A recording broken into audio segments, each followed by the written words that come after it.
예, 안녕하십니까. 이게 오늘 아침 일찍부터 시작해서 아주 긴 하루가 될 것 같았는데 시간은 많이 흘렀지만 굉장히 보람 있는 행사고 또 여러 가지 의미 있는 말씀들, 좋은 얘기 많이 들어서 시간 가는 줄 모르고 지내고 있습니다. 식사들 다 잘 하셨을 거라 생각하고요. 오후 2세션 시작해 보겠습니다. 오늘이 이제 국립외교원 60주년 기념식인 만큼 굉장히 의미 있는 또 선배님들 모셨습니다. 외교부에 몸을 담고 현재 몸을 담고 있는 저부터 이제 거의 저희 외교관 생활에서 일종의 사표 같은 우리 앞에서 걸어가셨던 선배님들 두 분 모셨고요. 최영진 전 주미대사님, 당시 외교안보 연구소 원장을 하셨고요. 그다음에 이준규 대사님 또 모셨습니다. 그리고 국립외교원에서 우리 여러 또 연수생들 같이 앞에서 가르치셨던 우리 이재승 전 교수님, 현재 고려대학교 일민국제관계 연구원장으로 계시고요. 그리고 현재 또 우리 정예외교관 양성에 또 불철주야 노력 중이신 인남식 교수님, 이렇게 네 분의 패널을 모셨습니다. 오전에 여러 가지 외교 전략에 대한 60주년 국립외교원 60주년을 맞는 측면에서 여러 외교 전략에 대한 큰 얘기들이 오고 갔습니다. 결국은 참석하셨던 대통령께서 지적하셨다시피 결국 외교는 또 사람이 하는 겁니다. 이 사람을 키워내는 가장 핵심적인 기능이 바로 우리 국립외교원의 기능이고요. 이거와 관련해서 이제 오늘 글로벌 중추 외교를 위한 정예 외교관 양성에 대해서 이제 어떤 도전이 있고 또 이제 우리는 어떻게 해나가야 될지 우리 이제 먼저 최영진 대사님부터 발제 말씀 전해 듣겠습니다. 예. 반갑습니다. 무엇보다 박철희 원장님 취임해 하에 우리가 이제 60주년 기념식을 하게 되고 앞으로 계속 뻗어나갈 길을 찾아보는 데 대해서 같이 축하를 합니다. 김달진 교수님도 와 계시네요. 무엇보다 우리 외교관 후보자들 여러분들이 이제 10기죠. 10기고 외교부 들어오면 56기라 그러던데 제가 6기니까 51년 지나면 이제 저처럼 될 겁니다. 그런 의미에서 우리가 외교를 할 때 특히 공립외교원에서 어떤 데 초점을 맞추면 좋겠는지 잠깐 설명을 해보도록 그렇게 하겠습니다. 제일 중요한 것은 우리 외교를 할 때 초점을 좀 맞추면 좋을 것 같아요. 뭐냐면 정권이 바뀌거나 그러면 외교가 이제 좌에서 우로 또 우에서 좌로 왔다 갔다 하고 대북 외교도 그렇고 대일 외교도 그렇고 그러면은 우리 외교관들은 어떻게 양성을 하고 여러분들은 어디 좌표를 삼고 나아갈지 그런 것들이 이제 걱정이 될 텐데 제가 보기에는 우리가 좌로 우로 몇 번 왔다 갔다 하면서 잡혀 있는 초점들이 있어요. 그걸 여러분도 개발을 하시는데 제가 세 가지만 말씀드릴게요. 첫째는 대북 관계. 대북 관계는 문재인 정권하고 지금 새로운 정권하고 많이 차이가 있죠. 근데 하나 알아야 될 것은 대북 관계는 항상 이중적입니다. 북한은 우리의 안보 외교의 위협인 동시에 형제자매입니다. 그 두 가지 상반되는 가능성을 갖고 우리가 북한을 접근해야 되기 때문에 그래서 어렵죠. 그런데 그럼에도 불구하고 한 가지 중요해진 것이 이용권에서도 그걸 중점을 주고 가르치면 좋겠고 여러분도 외교할 때 김정은이가 살아있는 한 이것은 변하지 않을 거라고 보고 가셔야 됩니다. 그게 뭐냐 하면 남북관계하고 중국하고 대만 관계를 비교해 보십시오. 남북관계는 김대중 대통령 때 벌써 20년 됐죠. 노무현 대통령 또 문재인 대통령 때 어마어마한 애를 쓰고 남북관계를 증진시키려고 노력을 했습니다. 지금 어떻죠? 하나도 발전돼 있다고 볼 수가 없습니다. 그거는 우리가 서독하고 비교도 많이 하고 그러는데 중국하고 대만하고 비교해 보면 금방 알 수 있어요. 뭐냐면 중국 대만은 코비드 사태가 일어나기 전에 년 방문객이 얼마 있는지 아세요? 1,000만 명이 왔다 갔다 했습니다. 두 나라 사이에. 교육은 3천억 불을 능가했고 일주에 직항편이 900편이 넘었어요. 그게 대만하고 중국 관계예요. 싸우고 있지만 여러 가지 어려운 점이 있지만 남북 관계 어떻죠? 그렇게 노력을 하는데도 불구하고 한 명도 왔다 갔다 못하고 직항편도 하나도 없고 아무도 연락을 못하고 있습니다. 뭘 의미합니까? 하나의 상수가 있다는 거죠.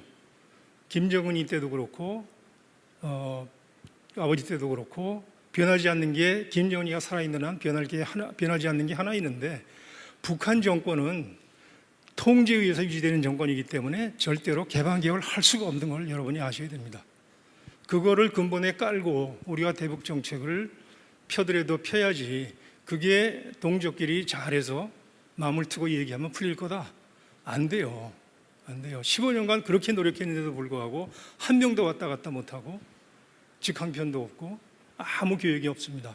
그것은 북한이 자기 정권을 유지하려면 통제 정책을 쓰지 않을 수 없기 때문에 개방개혁은 즉 자살행위하고 같은 그 성격이 있어서 할 수 없다는 것을 상수로 우리가 알고 남북 정책을 펴더라도 거기에 따라서 유연성을 갖고 펴야지 이것을 감정적으로 잘 하면은 남북관계 문을 열면은 다 풀릴 거다.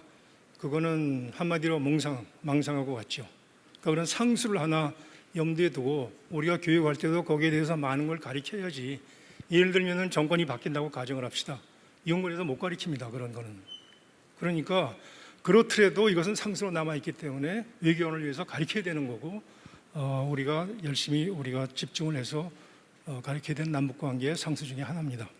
한일 관계도 과거 정권에서 그 사법부에서 그 배상 판결을 했잖아요.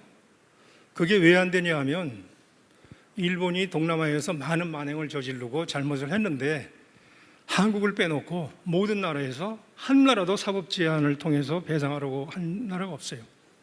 중국에 대해서 남경 학살 생각해 보세요. 중경에 4년 동안 무차별 폭격을 했습니다. 그런 데 대해서 사법 제한을 걸지 않고 사법부에다 대고 개인 보상을 하라고 해갖고 판결을 했으면 어떤 상황이 일어났겠어요? 걷잡을 수 없이 사태가 엉클어지고 일본도 절대로 받을 수 없는 상황이 일어납니다. 그런데 문제는 그 많은 동남아 국가 중에서 왜 한국만 혼자 사법 제한을 포기하고 북한에 대해서 개인 보상을 판결했냐 이겁니다. 그거는 행정부가 그런 데 대해서 주도를 하거나 뒤에서 그렇게 하도록 분위기를 형성했기 때문에 그렇게 된 거고 그게 좋은지 나쁜지는 여러분이 판결을 하시는데 안 될 위기를 한 겁니다. 일본은 절대로 그걸 못 받아요. 왜냐하면 한국에서 개인 보상을 하라고 사법부에서 판결을 했는데 일본이 받으면은 다른 나라에서 다 몰려올 텐데 어떻게 해결할 겁니까? 그러니까 우리나라 혼자 하는 외교는 피해야 합니다. 그런 의미에서 그런 외교를 새로운 정부에서 우리가 하겠다고 그러고 깨치고 나간 것은 참 잘 돼 있는데 남북 관계가 이중적인 것처럼 한국하고 일본 관계도 이중성이 있어요. 그건 뭐냐 하면 일본은 절대로 과거사를 회복을 못하는 나라입니다. 여러분이 일본에 가시면은 저는 후배 외교관들한테 야스쿠니 실화를 꼭 한번 가보라 그러고 싶어요. 가서 딴 거보다도 안엑스 뮤지엄 부속 도서관을 꼭 가보십시오. 박물관을. 박 원장이 더 아시겠지만 그거는 북한은 피해자라는 게 처음부터 끝까지 깔려 있어요. 그게 일본 사람들의 국민 의식입니다. 80~90%의 일본 사람은 우리는 2차 대전의 피해자다. 열심히 하려고 그랬는데 미국이 그거를 오일도 끊고 태평양전지 일으키고 해서 막았기 때문에 우리는 피해자다. 원자 폭탄도 맞았고 그 피해자끼리 무슨 교섭이 되겠어요. 그 일본 국회의원들은 전부 그런 사람들을 해서 선거를 해야 되기 때문에 피해자하고 피해자 간에는 과거사 회복이 안 됩니다. 그러니까 그것도 알고 대일 관계를 풀어나가야지 과거사 회복은 안 되지만 미래를 과거사에 맞춰놓을 수는 없죠. 그러니까 우리가 과거사는 풀이가 안 되지만 그것대로 일본은 엄격히 우리가 따지고 거기에 대해서 가르치고 설명을 해야 되지만 독일 관계 비교해 보면 알죠. 과거사를 엄격히 자기네가 직시를 못해갖고 생기는 현상이니까 그거는 그것대로 풀고 나가고 용서는 할 수 없습니다. 과거가 해결이 되지 않으면 미래도 있을 수 없으니까 용서는 할 수 없지만 미래는 과거에 묶여 있을 수는 없죠. 우리가 관광도 해야 되고 청년의 교류도 해야 되고 인적 교류도 해야 되고 여러 가지 이익이 있으니까 미래를 살려나가는데 미래를 과거에 포로로 만들지 말자 그런 생각을 가지고 그 한일 관계를 풀어나가야 되는데 거기서 상수가 있다는 걸 말씀드리고 그 마지막으로 남북 중국하고 미국 관계, 그거는 그 동서양 문명을 좀 살펴보시면 좋을 텐데, 미국은 중국을 적대시하고 생각하고 싶은 생각이 국민 정서를 이루고 있어요. 제가 2012년에 중위 대사를 할 때 국회의원 대통령 선거가 있었거든요. 8월 9월에 민주당 전당대회하고 공화당 전당대회를 하는데 양쪽 다 가봤어요. 여러 가지 재미난 사항이 있었지만 하나 유일하게 남는 게 민주당이나 공화당이나 차이나 배싱, 중국을 나쁜 사람으로 몰고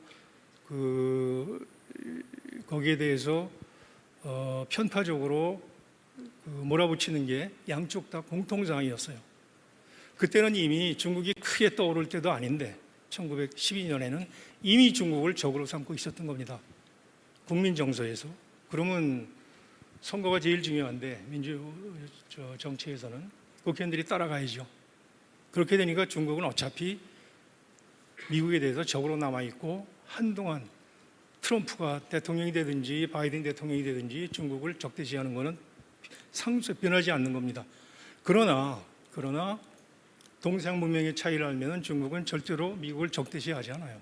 무슨 얘기냐면 적대적인 공전관계, 키신저가 유명한 표현이죠. 적대적 공전. 그게 중국이 미국을 대하고 있는 겁니다. 공전이 목표예요. 공전. ICBM 보세요. 소련이나 러시아나 미국은 수천 기, 3천 기쯤 갖고 있을 거라고 그러는데 중국은 2, 3기께서 딱 멈춘 지가 오래됐습니다. 거기서 안 나가요. 필요 없다는 거죠. MAD, Mutually Assured Destruction은 필요 없는 정책이라고 전략적인 판단을 한 것 같아요. 그것만 보더라도 미중 관계에서 여러분이 많이 접근을 하셨겠지만 전쟁으로 갈 거라는 투시디드 스트랩 같은 거는 보고 넘어가야지 그걸 진짜로 믿고 따라가면 우리 정책에 실수가 있을 수 있기 때문에 미중 관계에서 경쟁적 관계하고 공정 관계하고 부딪힐 때는 경쟁의 성격을 띠지만 충돌은 가지 않는다 그런 생각을 하시고 미중 관계도 그런 측면을 보면은 우리가 이제 미중 충돌을 어떻게 볼 것인가 디커플링 이제 디리스킹으로 절대적으로 다 막겠다는 거에서 교육을 다 막으면은 미국이 견딜 수가 없어요. 무역 적자 때문에 그 피해를 많이 보기 때문에. 그러니까 작년에 미중 관계의 교역량은 역대 최고였다는 걸 기억을 하십시오. 그건 뭐냐면 적대적으로 나가더라도 미국도 자기네 경제 사정이 있기 때문에 경제적으로는 한계가 있는 겁니다. 그것도 우리에 해당이 되죠. 그러니까 제가 보기엔 그 sense of proportion, 균형 감각을 갖고 미중 관계를 다루는 그런 생각을 갖고 있었으면 좋겠다는 생각이 듭니다. 그래서 이 세 가지 그 사항을 말씀드리고 일단 제 얘기를 끝내겠습니다. 예, 감사합니다, 대사님. 최영진 대사님께서 외교관으로서의 좌표의 중요성 그리고 북한, 일본, 미국과 중국 같은 지금 현재 굵직굵직한 국제 현안에 대한 또 초점에 대해서 말씀을 해주셨습니다. 다음 이준규 대사님 말씀 청해 듣겠습니다.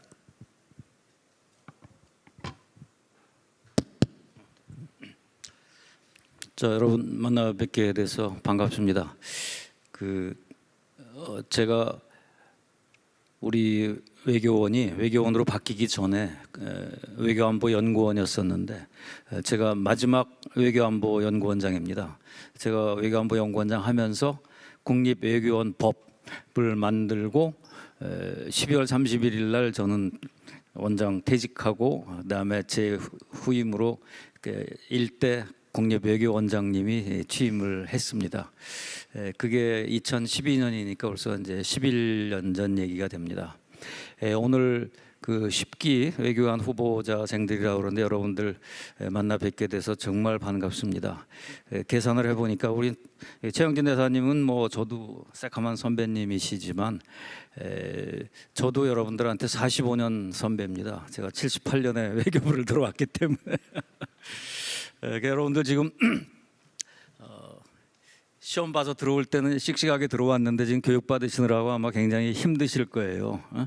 그러니까 이제 어떤 때는 너무 힘들어서 아이고 뭐 이거 이렇게까지 해야 되나 하는 생각도 들고 그 다음에 지금 내가 교육 받는 게 이게 외교관 생활하는데 꼭 필요할까 이런 생각도 들을 것입니다. 근데 이제 여러분들 보면은 그 우리 외교관이라는 게 밖에 나가면 외교관이지만 사실 국내에 들어오면은 공무원입니다. 타부처 공무원들하고 별로 차이가 없죠. 근데 이제 타부처 공무원들은 외교부 사람들 보고 자꾸 이 다른 나라 사람 취급을 하고 그러는 게 있지만, 그러나 국내에서는 우리가 공무원으로서의 또 여러 가지 행동 거지를 할 수밖에 없는 그런 측면이 있습니다. 근데 이제 여러분들 선배를 보시면은 우리 여기 최영진 선배님 외교원장도 하시고 뭐 주미대사도 하셨고, 저 같은 경우에는 제가 주일대사도 했고, 현재 보면은 박진 장관이나 또는 조태용 안보실장이나 다 여러분들의 외교부 선배입니다. 그건 무슨 얘기입니까? 잘하면 나한테도 찬스가 올 수가 있죠. 그러나 아무한테나 찬스가 오는 건 아니죠. 그래서 여러분들이 훌륭한 외교관이 되기 위해서 또는 훌륭한 공무원이 되기 위해서 노력할 필요가 있고, 이 연구원에서는 기본적으로 여러분이 훌륭한 외교관이나 공무원이 되기 위해서 이런 것들이 필요하다고 이렇게 객관적으로 생각을 해서 여러분들에게 교육을 시키는 것입니다. 그래서 그것만 가지고서는 좀 모자랄 수가 있죠. 그래서 여러분들이 외교원에서 제공해주는 교육을 바탕으로 여러분들이 노력을 하고, 또 현직에 가서 그 끊임없는 자기 자신과의 싸움, 끊임없는 노력, 뭐 이런 것들을 해야지 나중에 정말 자기가 가지고 있는 생각이나 철학을 펼쳐볼 만한 그런 자리에 가서 외교관을 할 수가 있는 것입니다. 제가 1984년에 처음으로 해외 근무를 나갔습니다. 주 유엔 대표부에 갔는데, 저는 거기 3년 근무 마치고 돌아오면서 두 가지 결심을 했습니다. 하나는 그 유엔이나 이 다자 외교 무대는 내가 가지 말아야 되겠다.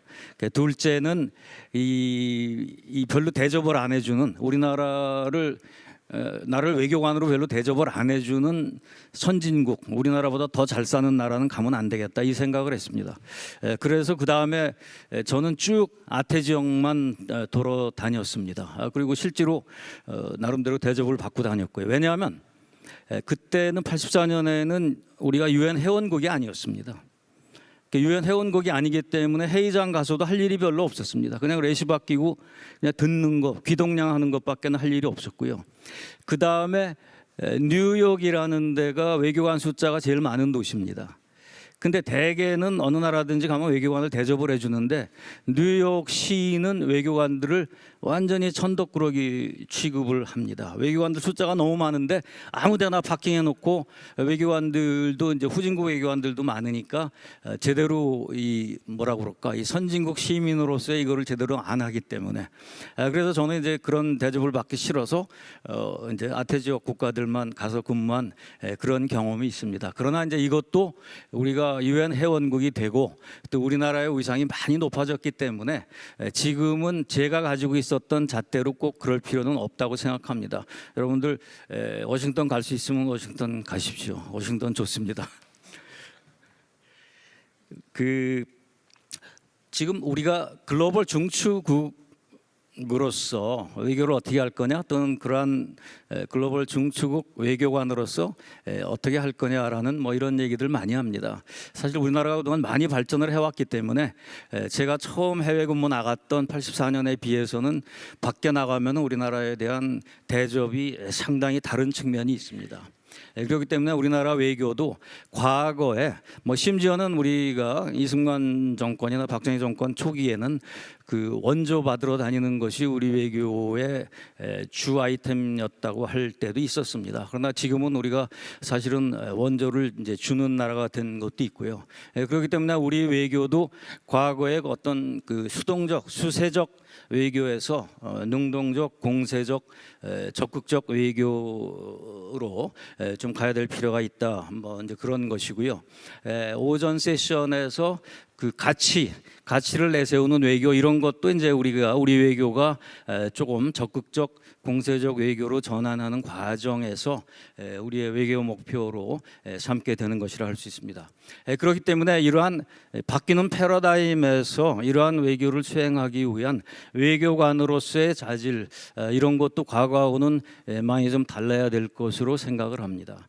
그래서 우리 외교관으로서의 우리가 가져야 될 소양이나 안목 같은 것도 과거에 비해서 훨씬 더 큰 안목을 가져야 되고, 과거의 그 후진국적인 또는 중진국적인 그런 마인드세트에서 선진국적인 또는 글로벌 레벨의 이런 마인드세트를 가져야 되지 않나 그런 생각을 해봅니다. 그러면 이러한 새로운 시대에 걸맞는 외교관상이 어떤 것이냐, 뭐 이제 이런 질문을 뭐 이런 얘기를 해달라고 저한테 외교원에서 요청이 왔었는데, 그 외교관이라는 것은 이제 두 가지 측면이 있습니다. 한 가지는 기술자로서의 측면입니다. 그 이미 정해진 외교 정책이나 또는 나라가 시행하는 외교를 일선에서 그 시행하는 역할, 뭐 그거는 어떻게 보면은 외교라는 기술을 가지고 있는 기술자적인 측면이 있다고 생각합니다. 그래서 이러한 다시 말하면 외교 정책 집행기관으로서의 외교관이라고 할 수 있죠. 그래서 이러한 측면에서 여러분은 최고의 스킬을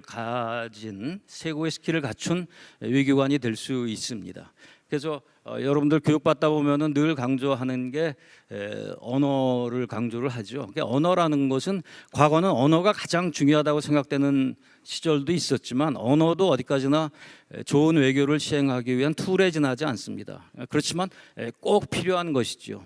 그래서 언어나 지식, 교양 또는 관계 형성의 능력, 뭐 이런 것들, 또 그 뭐라 그럴까, 이 외교를 잘 하는 외교관이 되기 위해서는 가장 또 필수적인 것이 정치적인 감각입니다. 여기서 얘기하는 정치적인 감각은 우리 국내 정치에서 얘기하는 막 그거하고는 조금 다른 측면이 있는데, 그 늘 A는 A고 B는 B다가 아니고 A가 B로 되는 과정에 그것을 이해하고 그걸 내가 만들어 갈 수 있는 능력, 뭐 그런 것이 정치적 감각이라고 할 수 있습니다. 또 주재 지역에 대한 지식 플러스 지식만 가지고는 안 되고, 거기에 대한 그 나라나 그 국민들에 대한 애정, 뭐 이런 것들이 반드시 필요하다고 생각이 됩니다.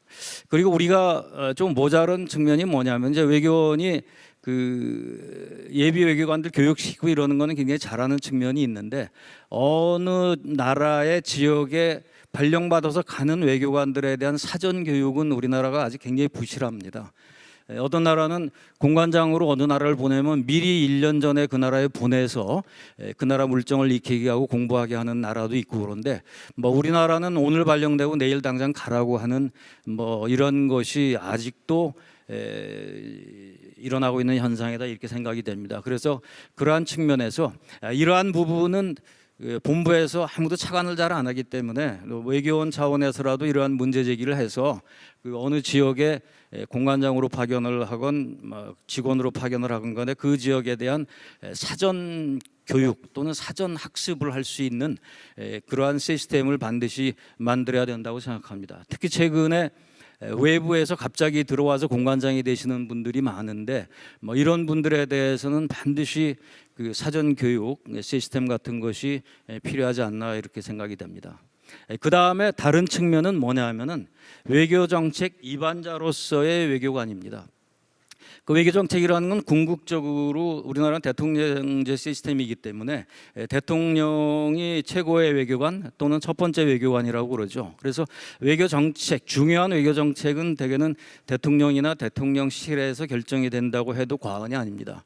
그렇지만 대통령이나 대통령실은 외교 전문가가 아니기 때문에 그 외교 정책을 결정하는 과정에서 외교부나 외교관들의 역할이 대단히 중요합니다. 그래서 충분히 대통령이나 대통령실이 외교 정책을 결정을 하기에 충분한 자료 제공과 의견 개진이 돼야 되는 것입니다. 그것을 제대로 하기 위해서는 정책 입안자로서의 외교관, 이것이 외교관에 필요한 자질 이런 것들을 반드시 갖춰야 되는 것입니다. 그렇기 때문에 여러분들이 젊었을 때부터 지금 여러분들이 여기 교육 마치고 들어가면은 정말 위를 쳐다보면 끝이 안 보이는 층층시야가 있을 것입니다. 그렇지만 그러면서 또 여러분들이 가서 이 일을 시작하면서 제일 먼저 시작하는 게 일 끝나고 나면 저녁 때 소주집에 가가지고 과장님, 국장님 욕하는 거 뭐 이런 것부터 시작을 하거든요. 근데 그러면서 여러분들이 나도 모르게 나도 과장이 되고 국장이 되는데 그 쫄따기 때 가서 이렇게 과장님, 국장님 욕할 때는 나는 죽어도 과장이 안 될 걸로 생각을 하거든요. 그렇지가 않습니다. 시간이 지나면 여러분들도 과장이 되고 국장이 되고 대사가 되고 총영사가 되고 혹시 잘못하면 장차관이 될 수도 있습니다. 그렇기 때문에 거기에 대한 대비를 여러분들이 반드시 해야 되는 겁니다. 혹시 잘못해서 높이 올라가면 높이 올라가는데 대비가 안 돼 있으면 큰일이잖아요. 거기에 대한 대비를 여러분들이 반드시 해야 되는 것입니다. 그렇기 때문에 급변하는 국제 정세나 또는 우리나라 위치에 대한 이해를 잘하고 창조적, 건설적 사고 능력을 가지고 뭐 이런 것들입니다. 그래서 뭐 우리 최영진 선배님도 마찬가지입니다만은 얘기했습니다만은 제가 퇴직하고서도 상당히 오래 지났는데도 아침에 눈 뜨면은 뭐 버릇처럼 가가지고 컴퓨터 켜고 국제 정세 보고 우리 외교부가 스크랩에서 보내주는 기사 보고 하는 것을 뭐 버릇처럼 하고 있습니다. 그래서 그것을 저는 이제 퇴직하고서 마무리하는 과정이지만 여러분들은 이제 시작하는 과정인데 앞으로 그것을 평생 자기 몸에 붙여서 막 그런 식으로 해야 될 걸로 그렇게 생각이 됩니다. 그 다음에 제가 그 외교안보 연구원장을 했던 사람으로서 국립외교원에 좀 고언을 드리자면은 국립외교원의 역할인데요. 역할이 지금 너무 이 교육 측면에서 그 외교관 후보자 양성에만 너무 포커스가 맞춰져 있는데 사실은 우리나라의 어떤 외교관으로서의 자질이나 국제 관계에 대해서 교육을 제대로 시키는 기관은 우리 국립외교원밖에 없습니다. 그렇기 때문에 그 외교관을 양성하는 것과 동시에 우리나라 다른 부처 공무원들, 공공기관 사람들, 심지어는 프라이빗 섹터에 있는 사람들도 외교원에서 어떤 이런 국제 관계에 대한 안목을 길러주는 그러한 교육을 해야 된다고 생각합니다. 그 사실은 이 글로벌 리더십 과정은 상당히 오래돼서 상당한 성과를 거두고 있는 걸로 알고 있습니다만은 거기에 플러스해서 그 외교원이 좀 더 적극적으로 그러한 것들을 해 나가야 된다고 생각합니다. 여기서 제가 한 가지 첨언하고 싶은 것은 여러분들이 다 잊어먹었을지 모르지만 2012년 3월에 우리 외교부가 외교부 핵심 가치라는 것을 발표를 했었습니다.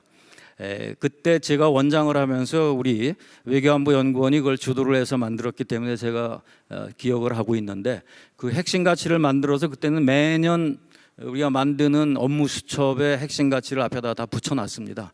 지금도 국립외교원에 찾아보면 어딘가에 구석에 붙어 있을 가능성도 있습니다. 그 핵심 가치가 뭐냐면은 국익 우선, 국민 봉사, 인류 공헌, 최고 지향입니다. 그래서 이 핵심 가치는 지금 다시 생각해도 여기서 크게 벗어나기는 어렵다고 생각합니다. 그래서 국립외교원이 교육을 시키는 데 있어서 이 네 가지 핵심 가치를 좀 염두에 두고 교육을 시켜주시면 어떨까 하는 그런 생각을 해봅니다. 네, 감사합니다.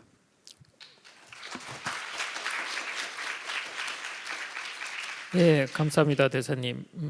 공직자로서의 외교관, 또 정책 위반자로서의 외교관, 외교관의 여러 측면을 개인적 소회에 기반하셔서 좋은 말씀 들려주시고 또 잘못됐을 경우에 대한 준비까지 잘 시켜주신 것 같습니다. 다음으로 우리 이재승 교수님 모시고 말씀 듣겠습니다. 이 교수님. 네, 안녕하십니까. 이재승입니다. 오늘 아침 9시까지 오라고 그래가지고요.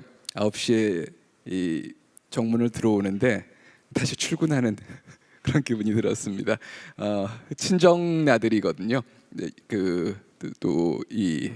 저는 이제 외교안보연구원 시절에 있었었는데 지금도 인생에서 잘한 선택이 있다면은 그 외교안보연구원에서 교수 생활을 했던 게 굉장히 보람 있었던 그 좋았던 시절이라고 생각합니다. 그래서 친정에 환갑잔치면은 꼭 와야죠.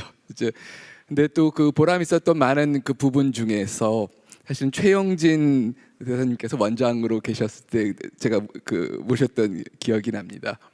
뭐 같이 회의도 했었고, 뭐 회의도 많이 뭐 여기서도 했었고, 뭐 여러 군데에서도 했었었는데요. 사실은 최영진 원장님이 최영진 대사님이 굉장히 말씀을 잘하시거든요. 스피치를 아마 스피치를 안 써드려도 되는 몇 안 되는 그 당시에 분이셨는데 언제나 영시로 시작을 보통 스피치를 하셨어요. 그래서 오늘 마침 최영진 대사님하고 같은 패널에 들어와서 얘기를 하게 돼서 나는 오늘 무슨 얘기를 해야 될까 이제 얘기를 하다가 나도 영시를 한번 해보면 어떨까.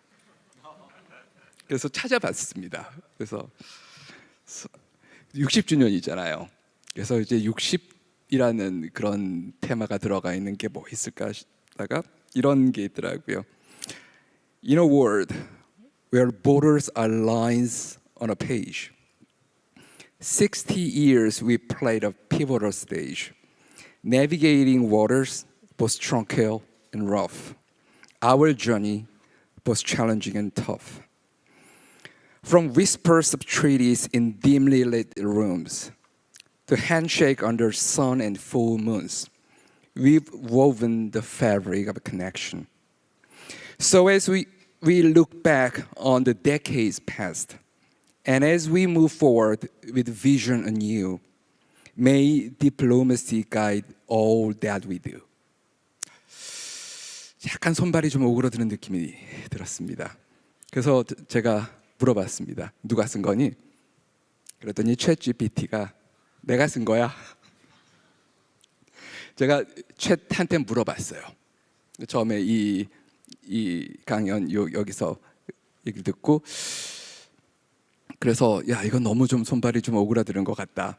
그래서 뭐 좀 다른 거 좀 찾아봐. 네가 쓴 거 말고.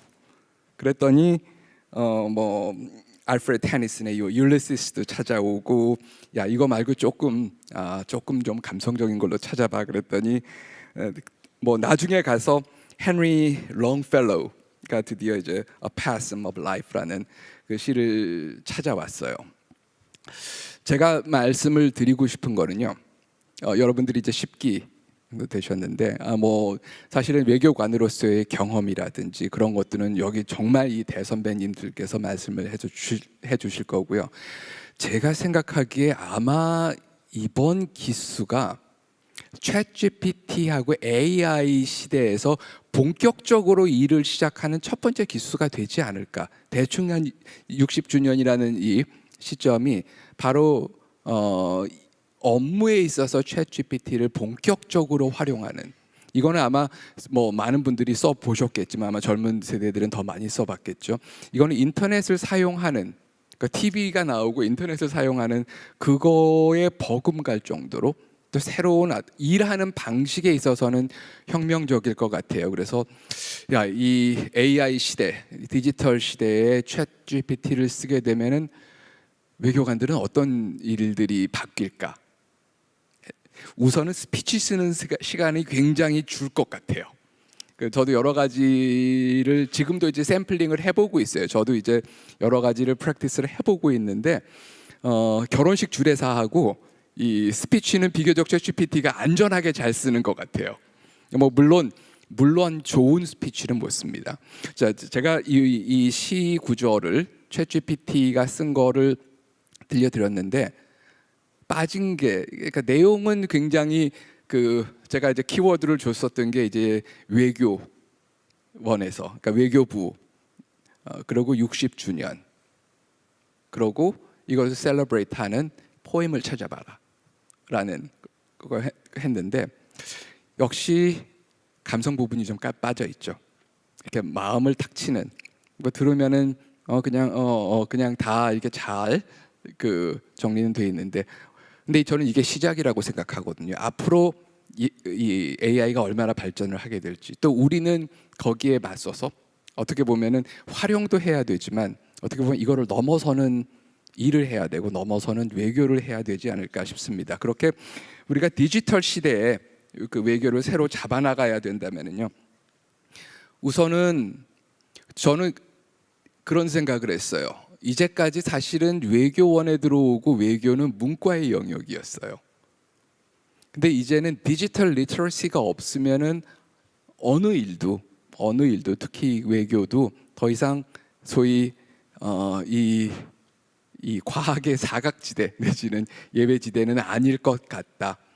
뭐 더 많은 정보들을 접해야 되고 전 세계에 그 정보들을 접해야 되니까 여러 가지 기술, 뭐 디지털 거버넌스나 그런 노움들 이런 부분에 대해서 그래서 아마 친구분 중에서 그러니까 뭐 인생을 잘 살려면은 친한 치과 의사도 하나 있어야 되고 친한 닥터도 하나 있어야 되고 자동차 잘 봐주는 친구도 하나 있어야 될 것 같고 이제 친한 자기 그 디지털 어드바이저도 하나 정도 그 IT 어드바이저도 하나 정도는 있는 게 좋겠다라는 그 이 디지털 시대에서 여러분들은 일을 하게 될 거다라는 생각을 처음 했고요.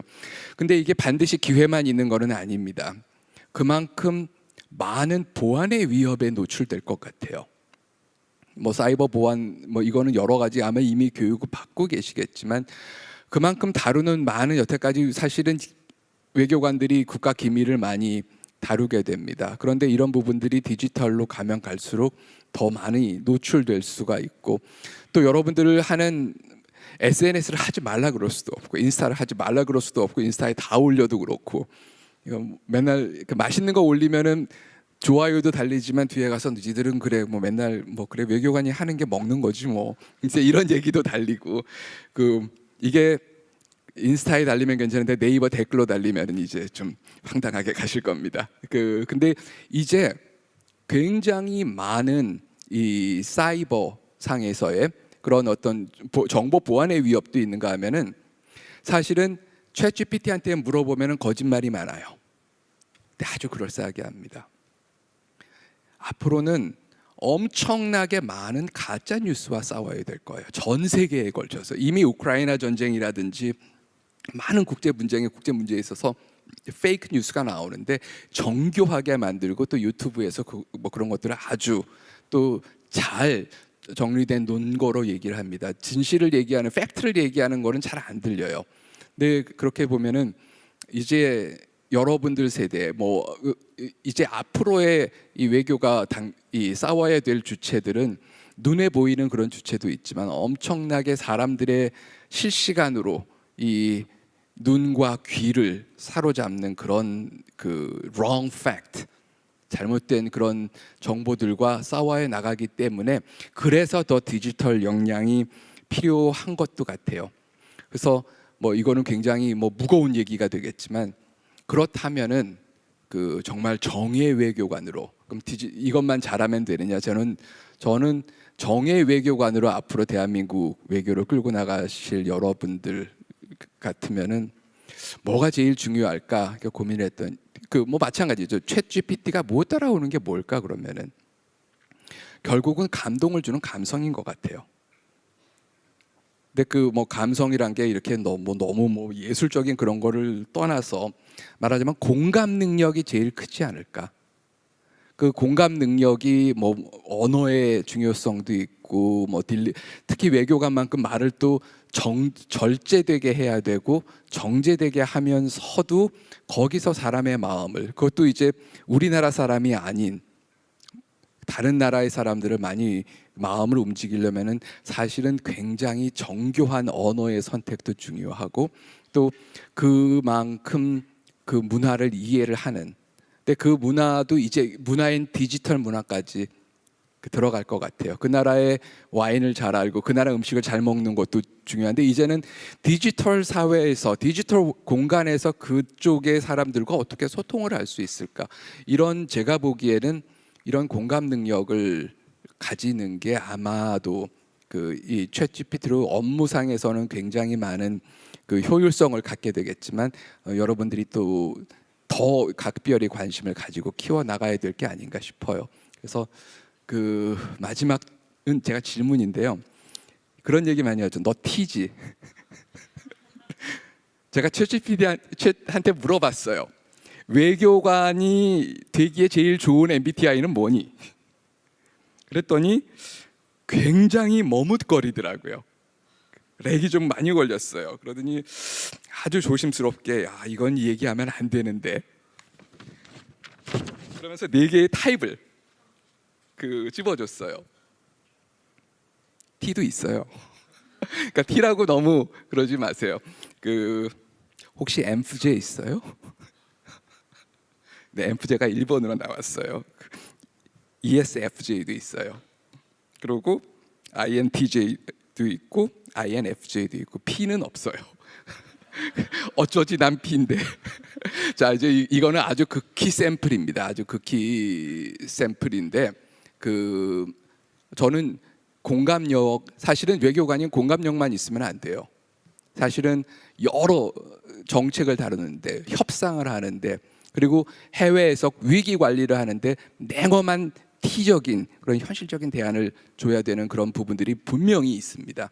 그럼에도 불구하고 그거를 기본으로 하면서도 그걸 넘어서서 국내의 대중과 이제는 우리 국민들을 설득시키고 협조를 얻어내야 되거든요. 타부처도 그렇게 해야 되고 전 세계 다른 공간에 나가서 아니면 상대하는 양자국에서 다자국에서 어떻게 보면은 대한민국에서 가장 많은 공감 능력을 요구하는 게 바로 외교관이 아닐까, 그 디지털 시대에서. 그래서 아마 그런 면에서 굉장히 도전적이면서 또 굉장히 여러분들이 큰 성과를 거둬낼 수 있을 것이라고 믿어 의심치 않습니다. 이상으로 마치겠습니다.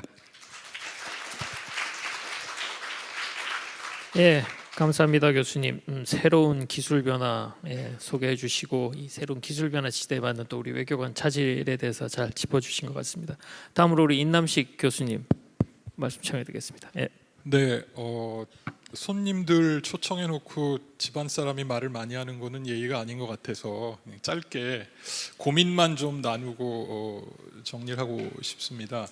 먼저 제가 외교원 교수로 이제 20년째 여기서 티칭을 하고 있는데 외시 출신을 10년을 가르쳤고 이제 외교관 후보자들을 10년을 가르치고 있습니다.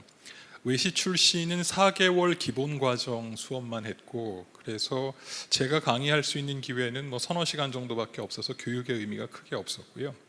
다만 이제 외교관 후보자 과정으로 바뀌고 국립외교원으로 전환되고 나서 제가 티칭을 하기 시작할 때 이제는 한 학기 단위로 가르치다 보니까 그 아웃풋에 대한 굉장한 일종의 부담들이 생기기 시작을 했습니다. 우리 이준규 원장님 기억하시겠지만 마지막 원장님으로 국립외교원 전환시키시고 이제 이 일기를 준비할 때 그때 교육 프로그램을 제가 맡아가지고 이제 설계를 하고 이런 과정을 거쳤는데 제가 받은 맨데이트가 뭐냐면 탁월한 외교관을 길러내라는 거예요. 그래서 탁월한 게 뭐냐 그랬더니 그거 좀 네가 알아봐라 이렇게 얘기를 하더라고요. 그래서 진짜 뭐가 탁월한 거지 하고 답이 안 나오니까 점점 구체화될 수밖에 없었고 결국은 어디로 수렴됐냐면 글 잘 쓰고 말 잘하는 외교관이어야 한다였다는 거죠.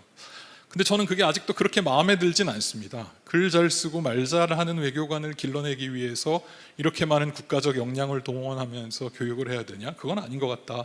그러면서도 어쨌든 그래서 계속 문서 작성도 하고 뭐 스피치도 하고 이렇게 이제 왔습니다. 그런데 4년 전에 여러분 선배죠. 외교관 후보자 한 명이 들어왔는데 그 친구가 독특한 이력을 가지고 있었습니다. 육사 출신이고 전방에서 중대장까지 하고 조기 예편 전역 신청해가지고 외교관 시험 보고 들어온 친구입니다. 자기는 군 유니폼이 안 맞는다. 나는 외교관을 하고 싶다. 그래서 들어오기 전에 굉장히 산전수전 다 겪고 혼자 자비로 프랑스 가가지고 유학하고 외국어 익히고 이러다가 이제 들어온 친구인데 1년 교육받고 이 친구가 저한테 얘기했던 내용이 뭐냐면 교수님 근데 좀 이상합니다. 왜 이상하냐? 4년 동안 제가 사관학교에서 배울 때는 한 사람 한 사람의 생도가 참모총장이 된다는 전제로 티칭이 이루어졌습니다. 생도 1학년 때부터. 그러니까 전방 소대장으로서 얘를 길러내는 교육을 하진 않았다는 거예요. 그거는 소대에 투입이 돼서 테크니컬한 것만 알면 누구나 다 바로 적응할 수 있을 정도의 역량을 갖고 있다는 전제로 교육이 시작되는데 외교원에 오니까 굉장히 테크니컬한 거, 본부 사무관으로 일할 수 있는 교육이 1년 동안 진행이 되더라 고 하는 이야기를 했습니다. 그 얘기를 들으면서 연장선상에서 우리가 전 세계 167개 공관을 운영을 하고 있습니다. 뭐 분관까지 하면 그보다 더 많죠.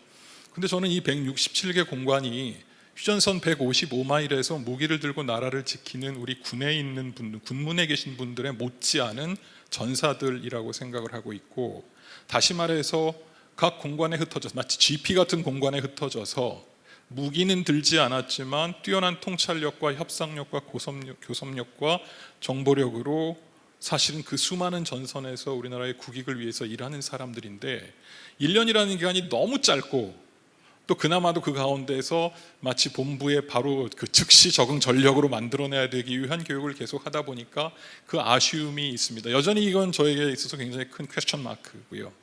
그러다 보니까 결국은 저희에게 주어진 이 1년의 시간 동안, 그러면 이 친구들이 본부에 들어가고 공관에 가서 평생 커리어를 쌓아가면서 적어도 자기가 훌륭한 외교관으로 스스로 커나갈 수 있을 정도의 인스피레이션을 어떻게 줄 수 있는가가 저희 교육의 일종의 목표이자 과정의 그 하나의 목표가 되어 있습니다. 쉽진 않고 여전히 매년 이볼브하면서 이제 교육을 하고 있는데, 마침 우리 박 원장님이 부임하셔가지고 완전히 다 뒤집어 엎자.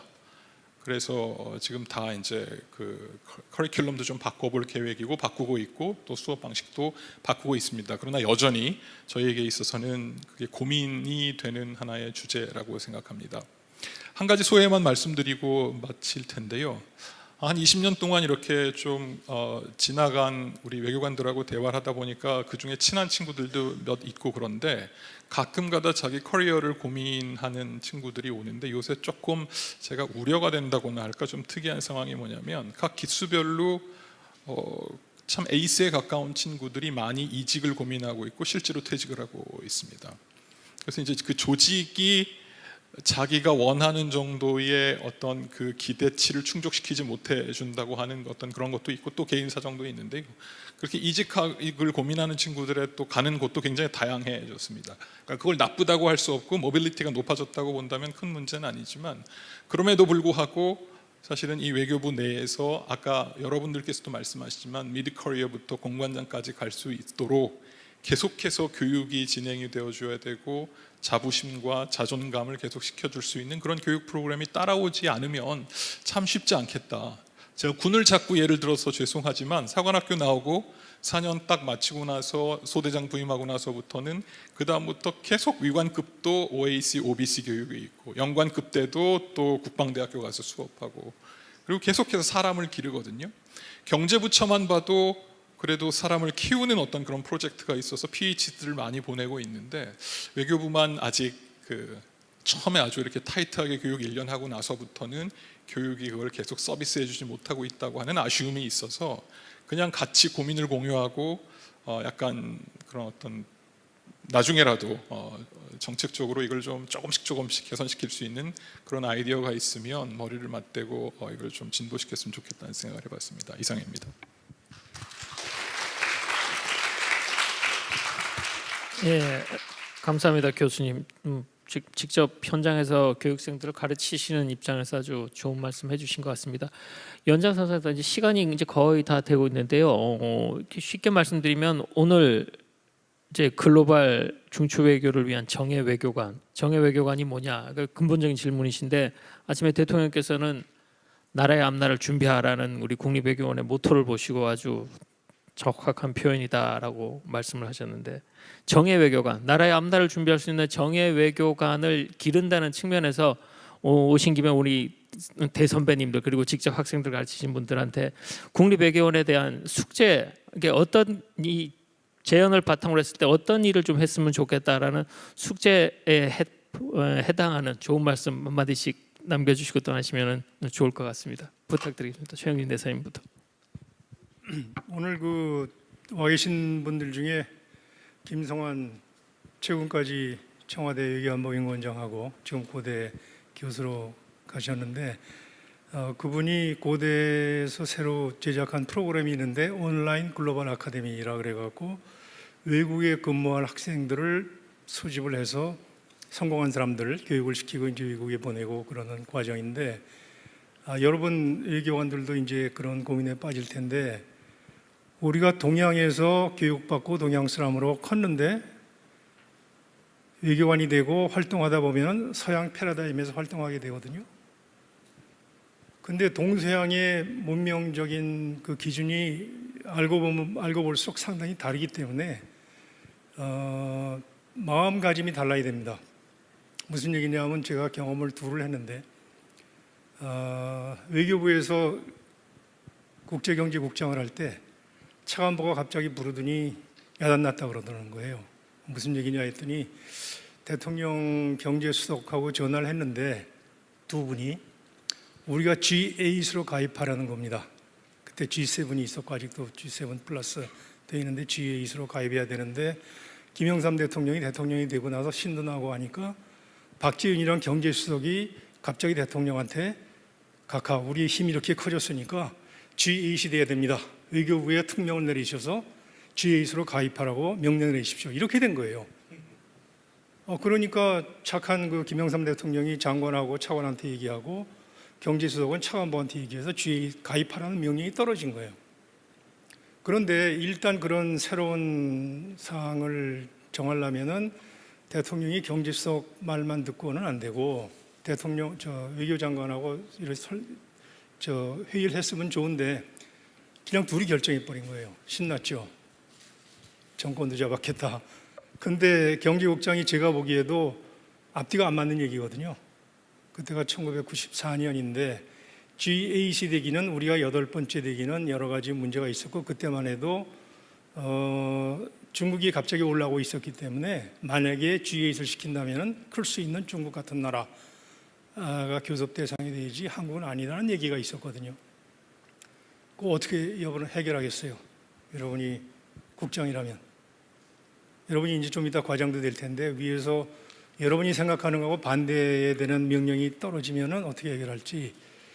근데 동양적인 상황에서는 제가 보기엔 동양식으로 해결해야 됩니다. 위즈덤을 발휘해야 돼요. 위즈덤을 발휘해서 정면으로 그것을 치고 나가서 안 됩니다.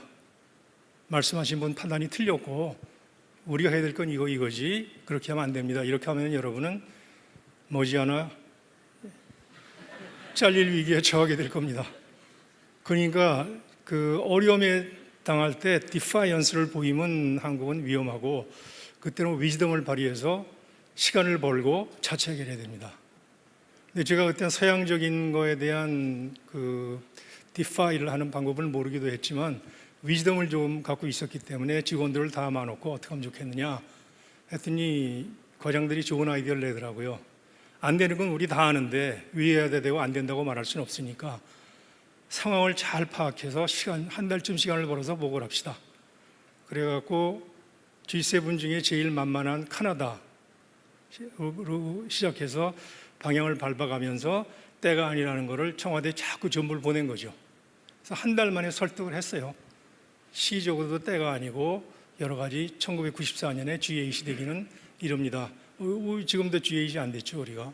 그래서 한 달 만에 설득시키고 그 과정에서 차관도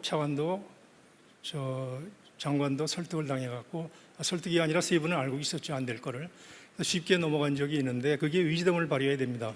위에서 여러분하고 반대되는 의견을 내세울 경우 동양적인 위즈덤을 발휘해서 잘 해결해야 되는데 서양은 그렇게 하면 여러분은 그쪽에서 잘려요. 자기랑 반대되는 의견이 나왔으면은 분명히 반대되지 않는다는 의견을 표시를 해야 됩니다. 제가 유노시라는 그 코트디부아르에 있는 평화의 지원 담당 책임자를 4년을 했는데 중요한 게 이제 선거를 이루고 선거 결과를 발표를 해야 되는데 선거에서 대통령이 졌어요. 야당 당수가 당선이 되고 근데 대통령은 유엔하고 야당하고 짜고 있고 야당 당수가 선거에서 이겼다고 발표를 할 텐데 우리가 그거를 국민들 나를 믿어라. 저거는 유엔이 청약을 국제관계가 국제사회가 청약을 쓰는 거니까 믿지 말아라. 그게 그 사람들 모토였거든요. 그러니까 이제 선거를 12월 1일 날 하고 12월 3일 날 발표를 하는데 그때 저도 알고 있었고 선거관리위원장도 코트디부아르 사람인데 야당 당수가 이겼다는 걸 알고 있었어요. 그런데 야당 당수가 꽤 괜찮은 사람이어갖고 발표를 해야 되는데 그 군인들이 협박을 하니까 군인들은 이제 대통령 측근들이었죠. 유엔에서 발표를 하겠다. 유엔에서 발표를 하겠다는 거예요. 유엔 본부에서. 코트디부아르 유엔 본부가 제가 있는 데인데 근데 거기서 발표하면 안 된다는 게 제 판단이었어요. 왜냐하면 유엔은 치해법권을 누리고 있거든요. 그건 코트디부아르 영토가 아닙니다. 그럼 거기서 발표하면은 선거에서 진 대통령이 틀림없이 내가 그랬잖아. 유엔하고 국제사회하고 야당 당수하고 협작을 해갖고 자 이겼다고 발표를 할 텐데 유엔에서 발표한 것만 봐라. 그것만 봐도 틀림없이 뒤에서 짰을 거다. 그렇게 나올 게 뻔하거든요. 그 우리가 그 선거에서 있는 대통령이 원하는 대로 움직이는 게 돼갖고 안 된다 그랬죠. 근데 그 상황이 문제가 벌어지니까 이제 그 유엔의 안보이사회 하고 저희 유너시 대표 저하고 총사령관하고 몇 명이 화상회의를 했어요. 화상회의를 3시 시작을 했는데 그때부터 계속 연락이 오는 거예요. 유엔 대표부에서 발표하도록 해라. 거의 전부가 다 저는 안 된다 그러고. 그래서 1시간을 싸웠는데 잘 싸웠어요. 제가 보기에도 디파이를 한 거죠. 당신 판단이 틀렸다. 왜냐하면 그렇게 하면은 3가지 문제가 있는데 제일 중요한 거는 선거에서 이용당한다. 두 번째로는 그쪽에서 민심을 동요해서 우리를 공격하게 되면 그때 이제 제2화에 11,000명 군인하고 민간인이 있었는데 공격하면 몇 명이 죽을지도 모르고 그 위험해서 안 되겠다. 세 번째는 유엔에서 자체 판단하는데 이틀이 더 필요했어요. 그럼 유엔 자체에서 전체를 다 보고 결과를 발표할 수 있는데 이틀만 기다려라. 그런 상황인데 유엔 안보리에서는 급했던 거예요. 그래서 이제 미국 대표, 영국 대표, 프랑스 대표는 앞장서서 저를 비난하고 심지어는 영국 대표는 만나지도 못하는 사람인데 능력이 없는 사람을 중요한 PKO 대표를 임명하면 이런 상황이 일어난다고 개인적인 그 협박도 하고 그런 상황인데 재미난 거는 중국 대표하고 러시아 대표가 제 편을 드는 거예요.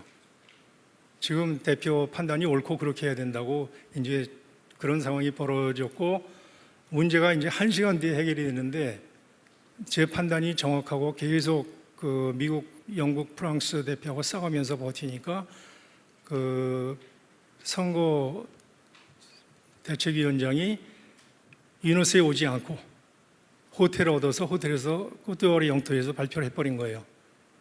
그래서 끝이 났는데 1시간 동안 제가 거기서 버티지 않고 유엔에서 발표했었으면은 굉장히 힘들었을 상황이 계속되고 유엔은 수세에 몰렸을 겁니다. 야당하고 같이 협잡했다는 그 상황이 벌어지니까. 그래서 이틀 있다가 제가 그걸 발표하고 그랬더니 이제 그때도 화상회의를 했죠. 발표를 하고 나니까 미국 대표하고 프랑스 대표하고 영국 대표는 칭찬 일색이에요. 당신같이 훌륭한 대표를 만난 적이 없다는 말까지 써가면서 칭찬을 하고 반대로 중국 대표하고 러시아 대표는 왜 이렇게 마음이 바뀌었느냐 이틀 사이에 그러면서 공격을 하고 그러니까 그런 상황이 벌어지면서 문제를 잘 처리하고 그거를 기점으로 해서 4개월 만에 완전히 이제 상황이 해결이 되는데 여러분이 동양에서 태어나서 미국 문물을 많이 접했겠지만 여러분의 사고방식은 여러분의 얼굴하고 똑같이 동양적인 사고방식이 있을 겁니다. 근데 그렇게 그것만 갖고는 서양 패러다임에서 활동하기가 힘드니까 그런 그 서양식 사고방식, 서양식 문명, 동양식 문명 그걸 다 갖고 외교관으로서 활동할 때 특히 유엔이나 다재 외교나 미국 사람을 대할 때는 그 디파이언스, 처칠이 그런 얘기를 했죠. 매그나니미티 in victory, defiance in defeat. 그것처럼 어려울 때 절대로 굴하지 말고 자기 생각을 정확히 발표하고 밀고 나가는 게 서양 문명에서 꼭 필요하고 동양에서는 그러면은 자기 상황이 어려워지니까 시간을 벌고 위덤을 발휘하는 그런 철학적인 배경도 알았으면 좋겠고 연구원에서 가르칠 게 있다면 그 면에서 토론하고 이런 것도 필요하겠다는 생각을 여러분한테 전합니다. 고맙습니다. 네, 감사합니다, 대표님. 네, 유진규 대표. 네. 시간이 많이 갔기 때문에 두 가지만 간단히 말씀드리겠습니다. 아까 임 교수님 말씀하셨듯이 외교부의 중견 간부들 그 중에서 굉장히 우수한 사람들이 최근에 프라이빗 섹터로 빠져나가고 있다고 하는 그런 현상인데요. 이게 좋은 측면도 있고 나쁜 측면도 있습니다. 외교부로서는 우수한 인재가 빠져나가니까 굉장히 그 조직으로서는 타격을 입는 측면이 있고요. 다른 측면으로서는 외교부의 인적 자원이 그만큼 우수하다는 또 방증이 되고 외교원으로서는 그만큼 교육을 잘 시켜서 내보냈다는 그런 측면이 있을 수 있습니다. 제가 외교안보 연구원장으로서 국립외교원법을 만들 때 가장 고민이 컸던 것은 외교관 후보자를 몇 명을 몇 퍼센트를 뽑느냐였습니다. 당초에 초기 구상은 120% 내지 130%를 뽑아서 그 중에 100%를 외교관으로 임명하는 것이었습니다. 그러다 보면은 20-30%가 1년 동안이나 교육을 받고 외교관이 되지 못하는 현상이 발생하기 때문에 그거는 너무 그 문제가 커진다라는 그런 반대가 많았습니다. 근데 이제 원장으로서 저는 120%, 130%를 관철을 하고 싶었는데 여기 교수님들이 너무 반대를 해가지고 그래서 겨우 3명을 오바시켰나 뭐 이제 이렇게 해서 뽑기 시작했습니다. 몇 년 동안 뽑았습니다. 그러다 보니까 동기들이 대부분은 외교관에 임명이 되고 3명만 탈락이 되는, 그러니까 탈락이라는 이제 말이 나오게 됐죠. 그래서 저는 탈락이라는 말을 쓰지 말자고 그랬거든요. 그리고 이제 제가 제기했던 그때 문제점은 뭐냐면은 우리는 그 외교부가 뽑아서 쓰고 탈락하는 3사람만 자꾸 얘기를 하는데 1년 동안 교육 내내 잘 받고 외교부 가기 싫다고 그러는 사람은 어떡할 거냐. 제가 그런 문제를 제기했습니다. 근데 아무도 거기에 대한 답은 주질 않고 그냥 그렇게 해서 넘어갔던 적이 있습니다. 지금은 이제 100%를 뽑기 때문에 100% 여기 교육받은 사람들이 외교부를 그냥 가는 시스템으로 돼 있는데 만약에 여기 계신 분들 중에서 1년 교육을 받고 나서 생각해 보니까 나 외교부 가기 싫다, 삼성 가고 싶다 했을 때 어떻게 할 거냐라는 것에 대한 대책이 있는지 묻고 싶습니다. 아마 대책이 없을 것입니다. 그래서 제가 제시하는 대책은 뭐냐면요, 옛날에 초기에 우리가 구상으로서 제시했던 120%, 130% 아니면 200% 뽑는 것을 다시 한번 검토를 난 할 필요가 있다고 생각합니다. 그 대신에 그 사람들에 대해서 이 국제 관계에 대해서 여러 가지 역량을 갖출 수 있는 그런 인재로 키워내는 겁니다. 1년 동안 잘 교육을 시키면은 얼마든지 저는 그게 가능하다고 생각합니다. 그러고 나서 단지 우선권을 외교부에 먼저 준다든가 그러면은 교육을 잘 시키면은 다른 공공기관, 다른 정부기관 또는 프라이빗 섹터에서도 서로 데리고 가려고 애쓰는 그러한 현상을 만들 수 있다. 물론 이게 말처럼 쉬운 작업은 아니지만 장기적으로는 국립외교원이 이런 어떤 국제관계 인력을 키워내는 양성기관 이라는 측면에서 검토를 해봐야 되지 않나 그렇게 생각을 합니다.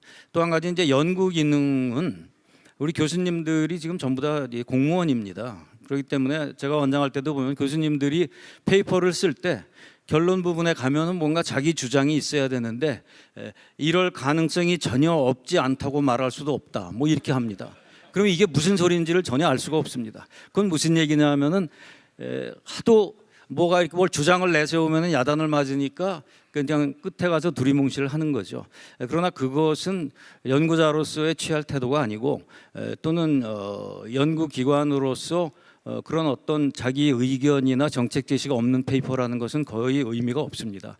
그렇기 때문에 물론 정부가 확고한 정책으로 가지고 있는 데 대해서 공무원인 이 외교원 교수가 정면으로 반박하거나 비난하는 페이퍼를 쓰기는 어렵지만 그 한도 내에서 나름대로 정부가 어떤 외교 정책을 입안을 할 때 참고가 될 만한 그러한 자기 의견 제시나 정책 제시 이런 것은 저는 반드시 필요하다고 생각합니다. 그걸 하기 위해서는 원장님이 가끔 사고 치는 교수님을 철저하게 보호해 줄 수 있는 그런 의지와 힘이 있어야 된다고 생각합니다. 감사합니다. 예, 감사합니다. 예, 이재승 교수님. 네. 사실 여기서 교육을 받는 사람들은 대한민국에서 퍼센테이지로 따지면 굉장히 아주 위에 계신 분들일 거예요. 적어도 시험 보는 거하고 소위 모범생으로 공부하는 거에는 아마 뭐 타의 추종을 부러워하시는 분들이 와 있을 것 같습니다. 근데 이제 외교원에서 그러니까 뭐 여러 과정들이 있겠습니다만은 저는 외교원에서 조금 더 강화가 됐으면 하고 바라는 부분은 여기 계신 동안 좀 입맛을 좀 다양하게 갖고 갈 수 있는 훈련을 좀 하면 어떨까? 그 입맛이라는 게 소위 상상력과 흥미인 것 같아요. 그 굉장히 많은 나라를 상대를 해야 되고 또 굉장히 많은 기능들을 상대를 해야 됩니다. 과거에 40년 전에 한국 외교가 접하고 있었던 나라 그 키 플레이어들과 또 그 이슈들과 20년 전과 지금은 너무나 또 다르거든요. 그래서 이제는 한국이 그 이유는 두 가지입니다. 하나는 한국이 커졌어요. 이제는 커졌기 때문에 우리가 원래 국익을 생각할 때는 우리하고 가장 직접적으로 연관돼서 된 거서부터 시작을 해야 되는데 이제는 그 범위가 굉장히 넓어졌다. 그러니까 옛날에는 저 나라들 해봤자 뭐 그게 우리 별 도움 뭐 안 돼, 뭐 큰 중요한 거 아니야, 그냥 북한하고 미국만 해, 뭐 이제 그런 얘기를 할 수도 있었지만 이제는 점점 굉장히 커진 한국이 담당해야 될 기능과 지역들이 많아졌기 때문에 그런 거에 대한 끊임없는 이제 흥미와 이 상상력을 가질 수 있는 그런 그 트레이닝을 한번 해두면은 그 머슬이 어떻게 보면은 훈련소거든요. 그 짐에 가가지고 머슬을 키워놓으면은 이 머슬 메모리를 가지고 어떻게 보면 평생 커리어를 가실 텐데 그 머슬 메모리를 한번 하는 그런 시뮬레이션이나 프랙티스를 하면은 좋을 것 같습니다. 그리고 이제는 또 상상력이 필요한 거는 난이도가 높아졌어요. 그 이제 북핵 문제를 해결하는 이 난이도도 훨씬 높아졌고 또 미중 갈등 하에서 그러면은 한미일 협력은 했는데 그러면 이 상태에서 이거를 뉴 노멀로 보고 중국에 대한 인게이지먼트는 어떻게 들어가야 되지?